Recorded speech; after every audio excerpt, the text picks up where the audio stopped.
Olá, sejam muito bem-vindas, muito bem-vindos ao curso de Matemática para Concurso. Meu nome é Micael Santos e eu vou acompanhar vocês durante todo esse percurso, tá?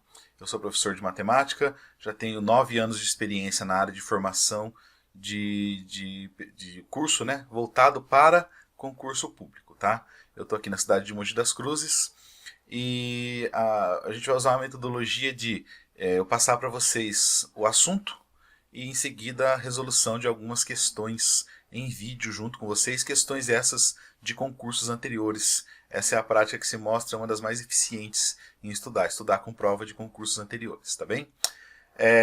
Serão mais de 50 questões resolvidas junto com vocês aqui. Vocês vão poder assistir quantas vezes quiser, fazer junto comigo. E se mesmo assim restar alguma dúvida, eu vou deixar meu e-mail aqui embaixo. Você pode me escrever e eu vou fazer o possível para responder todas as questões o mais rápido possível, antes do concurso, inclusive, né? Para vocês tirarem todas as dúvidas que vocês puderem, tá bem? Então vamos à aula de hoje? Na aula de hoje eu vou falar sobre números inteiros. O que são números inteiros? São os positivos e os negativos. Eles formam um conjunto que você vai ver por aí, indicado pela letra Z. Z com um risquinho a mais, assim, né? Esse é o conjunto dos números inteiros, tá bem? Esses são negativos e positivos, certo? Os números negativos, como vocês podem ver aqui, são acompanhados de um sinal de menos na frente. E os números positivos, ou eles não têm sinal, ou seja, se você pega um número que não tem nenhum sinal, ele é positivo, ou ele vem com um sinalzinho de positivo na frente. Ele pode ou não vir com um sinal, tá? O zero, ele é um número neutro, ele não é nem positivo e nem negativo, tá? Você tem, para todos os números inteiros, sempre tem um sucessor e um antecessor. Sucessor é o que vem depois, antecessor é o que vem antes, né? Então a gente vê aqui que o menos 3, ele é, em relação ao 4, ele é um sucessor, né? Por que ele é sucessor de menos 4? Porque ele vem depois, ele está colocado à direita do menos 4, tá? A gente vê aqui, por exemplo, o 3, em relação ao 4, ele é um antecessor. Por que ele é um antecessor? Porque ele vem antes, ele está colocado à esquerda do 4. Uma outra coisa importante de se verificar, eu coloquei inclusive aqui a reta numérica para facilitar isso daí para a gente, é que os números inteiros, eles têm os opostos, né? Ou simétricos, são chamados de opostos ou simétricos. Então o menos 2 é oposto ou é simétrico ao mais 2. O menos 5 é o oposto, o simétrico ao mais 5. Assim como está marcado aqui, né? O menos 4 é o oposto, o simétrico do mais 4. Entenda que são números diferentes, tá? Não são os mesmos números. 4 e menos 4, 5 e menos 5, são números diferentes, tá bem? E as operações com os números inteiros, como é que ficam? Então, quando eu coloco assim, por exemplo, 3 mais 3, e a gente naturalmente responde que é igual a 6, perceba que esse primeiro 3 não tem sinal. Então, é como se eu tivesse sinal de mais na frente, ele é um número positivo. Eu estou somando um positivo com outro positivo, tá? Quando isso acontece, de eu fazer uma soma de dois números que têm o mesmo sinal, a gente mantém o sinal. Então, se eu fizer, por exemplo, 4 mais 3, o resultado é 7. 4 é positivo, 3 é positivo, então o resultado é 7 positivo, tá bem? Então, quando eu tiver dois números com o mesmo sinal, o sinal de mais acontece isso. E se o sinal for de menos, por exemplo, menos 3, menos 5. Menos 3 menos 5 vai dar menos 8. Então, quando os sinais são iguais, a gente soma os valores em módulo, o 3 e o 5, que dá 8, e o sinal repete, é o mesmo sinal, tá?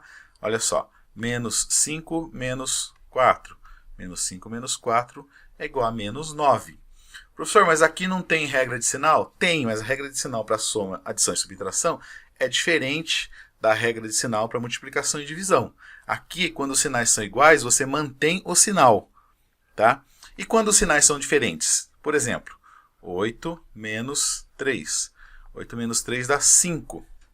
Perceba que 8 menos 3 é 5, o sinal do 8 é positivo, do 3 é negativo. Como o sinal de mais ele está no 8, como sinal do maior, o 8 é maior que 3, né? Como o sinal do maior número é positivo, então o resultado também é positivo. Entenda que eu estou colocando o sinal positivo aqui só para você entender que ele é positivo, mas se eu não colocar nada também é. Por exemplo, 5 menos 2. 5 menos 2 é 3. 3 positivo, porque o 5 é positivo, ele é o maior e o sinal dele é o que prevalece no resultado. Tá? E se eu tiver ao contrário, também vale, lógico. Menos 5 mais 8. Menos 5 mais 8 vai dar 3 positivo. Então veja que não importa a posição que o número está, ou que o sinal está aqui na operação. O sinal do maior sempre vai prevalecer. Tá? E se eu tiver menos 8 mais 5? Aí menos 8 mais 5 vai dar menos 3. Porque 8 menos 5 dá 3. O sinal do número maior é negativo. 8 é maior do que 5. E ele é negativo. Então é o sinal dele que vai acabar prevalecendo aí. Tá? Por isso o resultado é menos 3. Isso aqui é quando a gente fala de adição. Né? Adição e subtração. E na multiplicação? Aí entra aquela regrinha que a gente entende que quando os sinais são iguais, o resultado é positivo. E quando os sinais são diferentes, o resultado é sempre negativo. Tá? Como isso? Então eu tenho ali, por exemplo, 3 vezes 5 e 3 vezes 5 é 15. 3 é positivo, 5 é positivo, então 15 continua positivo também. Mais com mais, sinais iguais, positivos. O mesmo aconteceria se eu tivesse menos 3 vezes menos 5. Menos 3 vezes menos 5 também dá 15. Por quê? Sinais iguais. Olha aqui, os dois são sinais, os dois são negativos, né? Então, se eu tenho aqui sinais iguais, menos com menos, então o resultado final é positivo. Tá? Da mesma forma, se eu tiver um positivo vezes um negativo, 3 vezes menos 5, por exemplo, o resultado é menos 15. Então, é mais com menos, positivo com negativo. Então, eu tenho aqui, ó, é mais, esse com esse são diferentes, sinais diferentes, resultado negativo. E não importa a ordem, tá? Poderia ser também menos 3 vezes 5, e menos 3 vezes 5 também daria menos 15, pelo fato dos sinais dos dois serem diferentes. Tá bem? Para treinar um pouquinho, eu trouxe alguns exercícios para a gente fazer de concursos anteriores. Tá? Então veja, olha o primeiro exercício aqui. Exercício de operações com números inteiros, tá? Bastante simples. Hoje Marcela tem a quantia de R$ 1.400, então você tem a Marcela com 1.400 e você tem a Alessandra com 1.850. Então elas já têm esse valor, tá?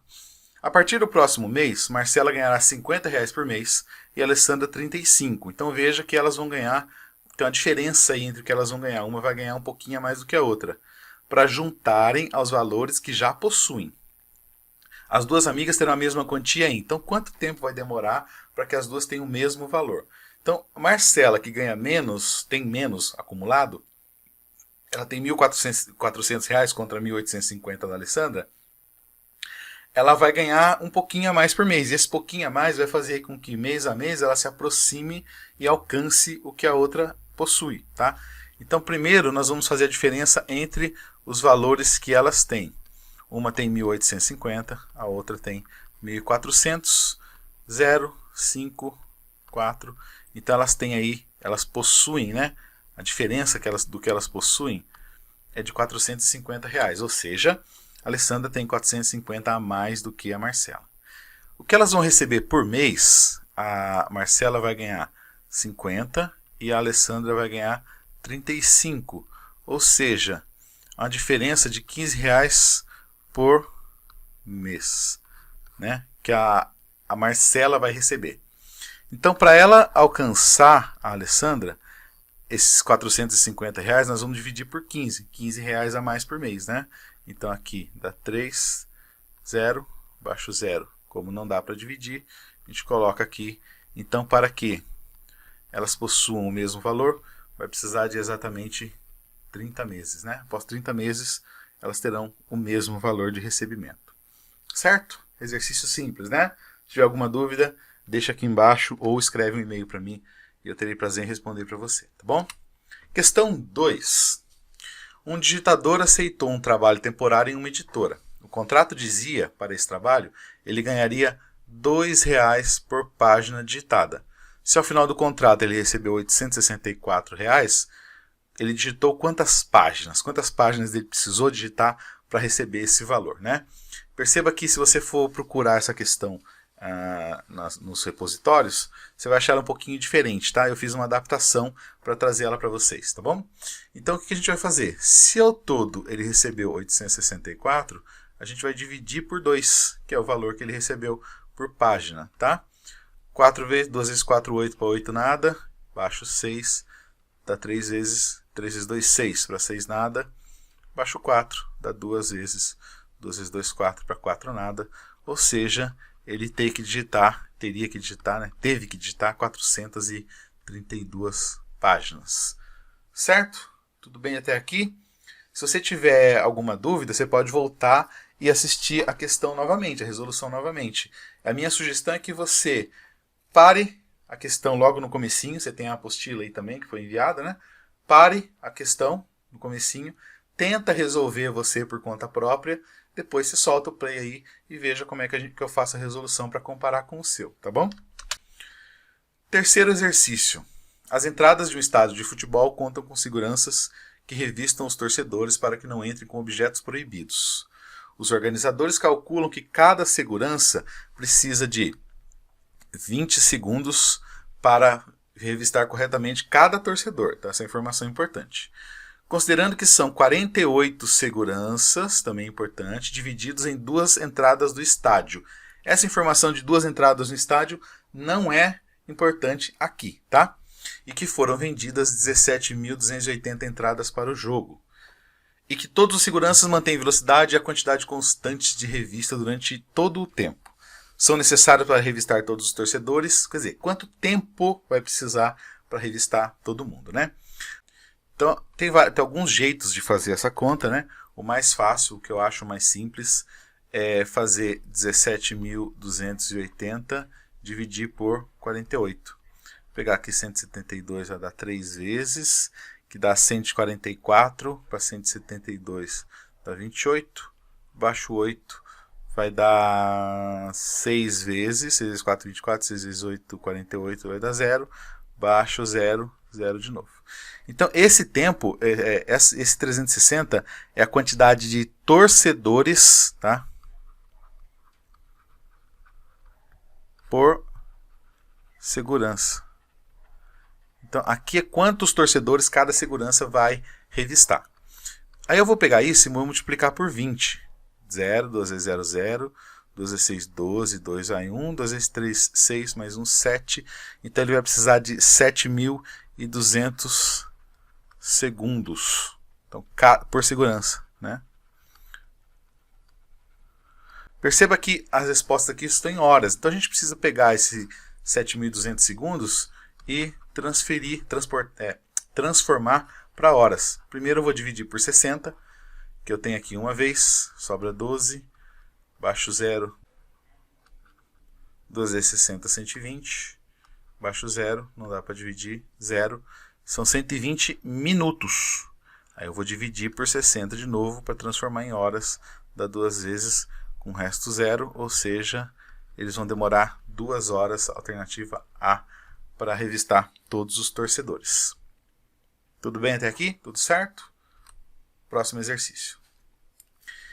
Em determinada fazenda foram plantadas 325 mudas de eucalipto. Então, se foram plantadas, foram acrescentadas, né, 325 mudas. Poucos anos mais tarde, 237 árvores mais antigas foram cortadas, ou seja, foram retiradas 237.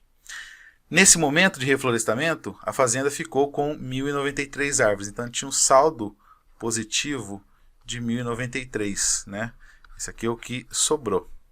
Então, pode-se afirmar que antes do reflorestamento, a fazenda tinha... Então, quantas quantas árvores essa fazenda tinha antes da gente começar esse reflorestamento, né? Então, perceba, Primeira coisa que eu vou fazer, pegar o 325 e tirar 237. 7 para 15, 8. 4 para 12, 8. 88. E esse saldo foi positivo, ou seja, foram plantadas, né, mais árvores do que cortadas.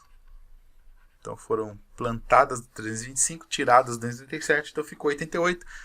Como o saldo é de 1093, significa que antes havia menos árvores, tinha uma quantidade menor de árvores, né? Porque sobraram 88 que foram acrescentadas às que já tinham para dar 1093.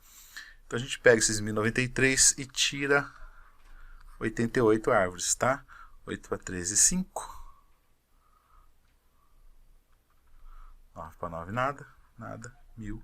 Ou seja, tinha antes 1005 árvores. Alternativa B de bola. Tá bom? Próxima questão. Se Marina gasta por dia 2 horas e 47 minutos, então por dia ela gasta 2 horas e 47. Quanto ela vai gastar ao final de 8 dias, né, com a casa dela? Então vamos lá.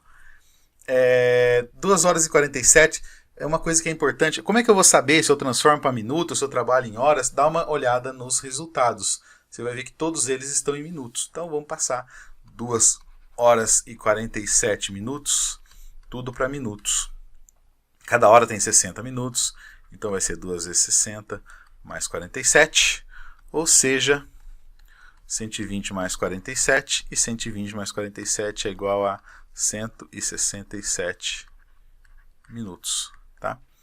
Assim nós temos, isso aqui é por dia, né? Esse total de 167 minutos é por dia.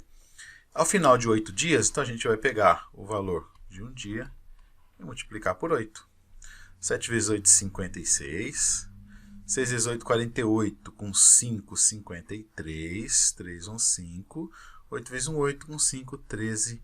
Ou seja, 1.336 minutos é o tempo que ela vai gastar em 8 dias com a casa dela. Tá bem? Por enquanto é isso. Encerramos aqui essa primeira aula. Eu espero que você tenha gostado. Se tem alguma dúvida, deixa aqui embaixo. Eu vou deixar meu e-mail. Só me escrever. Eu tento responder para você o mais rápido possível. Tá bem? Então, fica aí. Clica na aula 2 e vamos para cima. Tá? Uma boa sorte a todos. Tudo de melhor.